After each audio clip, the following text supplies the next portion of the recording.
One of the things that has really bothered me over the last couple of weeks is the fact that people were actually attacking Erika Kirk. This is Charlie Kirk's wife, and basically saying that she's not grieving enough for them, that she's not showing enough emotion that satisfies them, right? And that they feel like in some way she's being fake or phony or something like that. Basically, I'm going to kind of go through what people are saying and talk about exactly why this take is absolutely ridiculous. So let's go ahead and jump into this. This is actually a clip from the show. I think this was her first appearance after Charlie Kirk's passing, where she was on the show and basically talking about the next stages of the show as it exists today. So let's go ahead and check it out. That still lives on. Yeah. And so what I'm getting at here is the Charlie Kirk show is not going anywhere. My husband's voice will live on. The show will go on. We will have rotating hosts, rotating casts, rotating people coming on. We've got some great people next week. Unbelievable. We will have consistency. The members only group will continue to go on. All of his socials that God has blessed us with, the people who follow those socials will go on. Nothing is changing. But I want to preface, we're not awkward. We're not like weird. Cringy. We're not cringe. We're not going to be tweeting as if it's him. That's tone deaf and really disturbing. And anyone who does that's like morbidly off. Yeah. That's not what's happening. What's happening is the team is keeping this alive because we have Charlie in each and every one of us. Yes.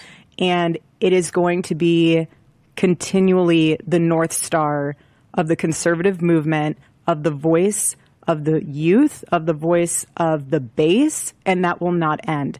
And the members only will continue to grow, and that will be the tight-knit network of family members that supported and loved Charlie and the team. And that's what it is. It's a family and a team. And this is not going anywhere. It's just not.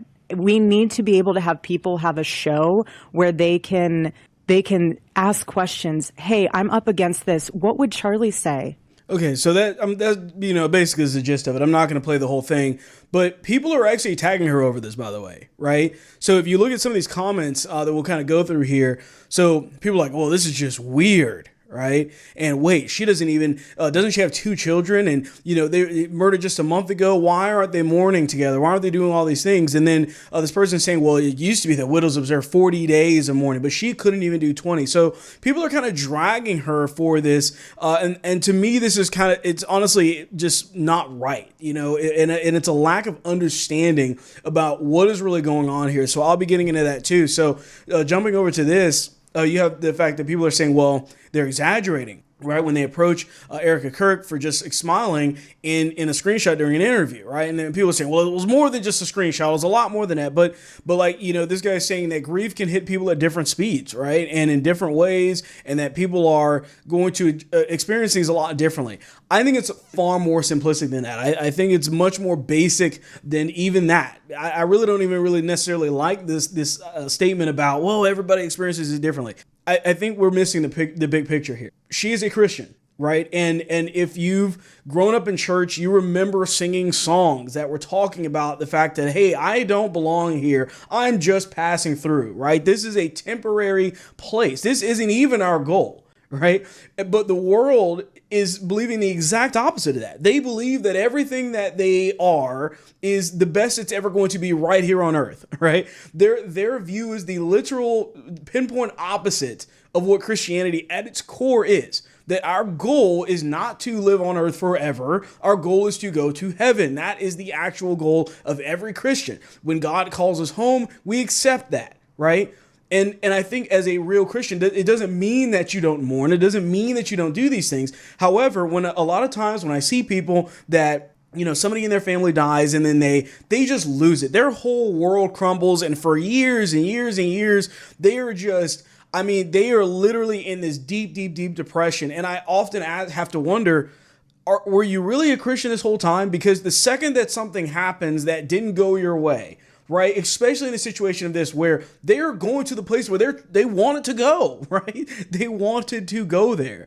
And yet these people pretend as if their whole world has completely ended, that they cannot survive, that they can't do anything else, and that as a result, they basically go into this insane state of mind, right? Were you really a Christian, or was it really just the fact that you had this faith that was about as shallow as a kiddie pool, right? That's the question that I have to kind of ask here. So, everything that these people are basically saying is with this lack of understanding of what it means to be an actual true Christian. They think that it's just some temporary thing that you just kind of go to church every once in a while, but they literally don't understand it. And here's the thing. The Bible talks about this all the time, where it says that there's a faith that surpasses all understanding, all human understanding. That is the whole point. So really, it's just a demonstration of the fact of how many people just misunderstand what is really going on in the hearts of actual Christians that know know about life, know what life's goals are. So this other person attacking her, saying this whole interview was weird and I can't process it because you can't process it because you're a sociopath, right? It's like, what are you talking about? Or this other guy, awful take, right? First one of yours, and I've completely and I've ever disagreed with her. Her behavior and mere days after this is bizarre, right? It's absolutely insane. It's absolutely insane what these people are saying, because they're basically trying to pin this as some conspiracy or something crazy, when all it is really just an actual Christian displaying things, right? The other thing that people, oddly enough, really never talk too much about, I mean, it was kind of a story for a day or two, but mainly you're not seeing a lot of other people really say anything about it now, is that she forgave the person that killed her husband. I mean, that falls under the same bucket for a lot of these people, right? Where it's something that doesn't make sense to them, where how can you possibly forgive somebody for doing this thing, this horrible act, right? How does that make any sense? Once again, it surpasses all understanding, right?